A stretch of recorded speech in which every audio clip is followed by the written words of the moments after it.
He said, this is the next king.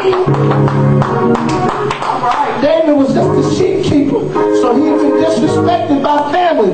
Some people say, some theologians say that when David was being born, the mother died. Now, if this be true, you got 7 other brothers with an attitude against David. They don't want to hate David, but they miss their mama. They hate David. You got a father that can't stand David because that was his woman. And if this be true, come on now. They put him on the back side of a desert to keep the sheep. But what they didn't understand was David was fighting lions and tigers and bears. And he was holding the battle down. And he said, before I let one go, we'll leave the 99 behind and go get the one. They didn't understand that when it would come time for war against Goliath, all in their life, David would be the man to call. And because he just kept the sheep. Come on. He was disrespected. And even after his father saw the ephod dropping the oil in his head, and Samuel said, this is him. If you go on down and tell you, he still made David an errand boy. He said, I'll tell you what I want you to do. I want you to saddle up this donkey, put this stuff on here, and take it to your brothers that's down in war. Even though the brothers had stood there with their miserable selves and watched David be crowned king of Israel by the oil hitting on his head, even though they had seen it happen when he got down to the camp, what did they start doing? What did you know? This foolish talk. What do you want? What you want? Why ain't you keeping the sheep? Why don't you go tend to the animals? And David had to straight up check him and say, what have I done to you? What have I done to you that you disrespect me and talk to me like this? I believe that if David was in our day, David would have said something like, why are you hating on me? Because you are miserable. Come on. You got it going on. Ain't nobody seen what happened with me, you and the other brothers and Samuel, but you are so miserable, you still hating on me when I just show up on the scene. I came to feed you, but you hating on me. Come on. Yeah. He was so hated. Yeah. He was so downplayed by family that he's going to take on a man, Saul, to be his father. And when Saul tried to kill him the first time, he's so distorted in his feelings. He's so distorted from not being loved properly by the man in his life that he goes back for a second time. Praying that God, hopefully Saul will see, I love him, I want to be down for him. But Saul's so jacked up in his spirit. Saul's so caught up with his bougie self. Saul's so caught up with being power struck that he's still trying to take out the man that God has sent to him to help him, even though he's going to replace him. All right, watch this. What happens when you know they hate you? Wow. And God say that. Come on. What happens when you know they hate you? Say that. You know they want to kill you. Yeah, Lord. Yeah, Lord. You know they can't stand you. Right. And God say, go over anyway. I got it. Hold on.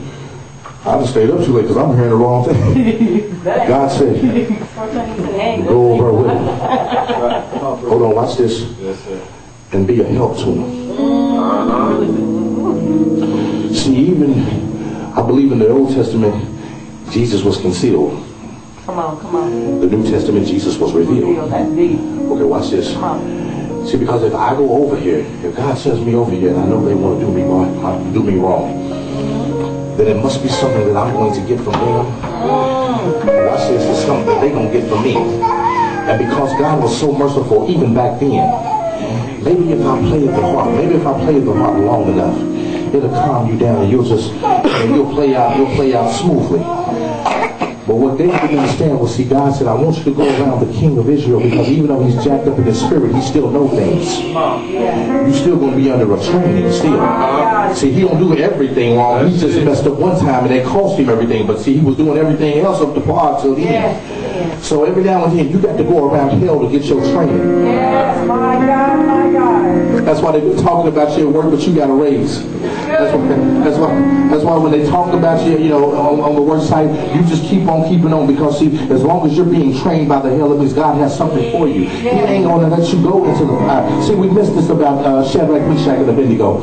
It was the favor of God that got them out of the thing. They said the fourth meal was like the Son of God, and everybody gets caught up and they want to shout at it. But see, it was the favor of God that got them put in the fire. Amen. You see what I'm saying? Now, what do you think happened to Shadrach, Meshach, and Abednego when they came out of the fire?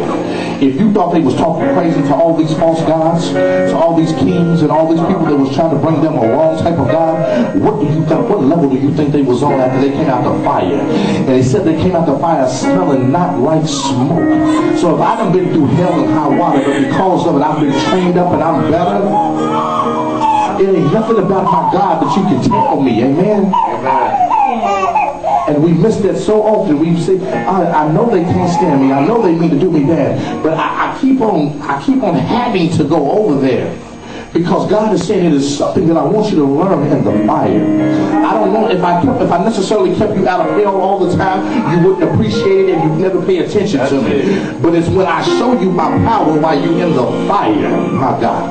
It's all about being in the fire sometimes. It's all about sitting in the seat with the miserable. And that you'll learn your greatest assets about yourself. It's when you're sitting around the miserable, you'll learn how good God really is in your life.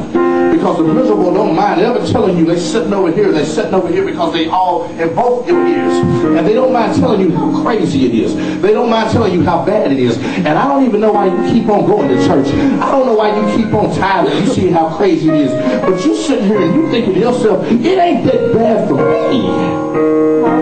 Maybe it's because you too have not blessed God with all your heart, might, and soul, that you got drama popping loose in your life.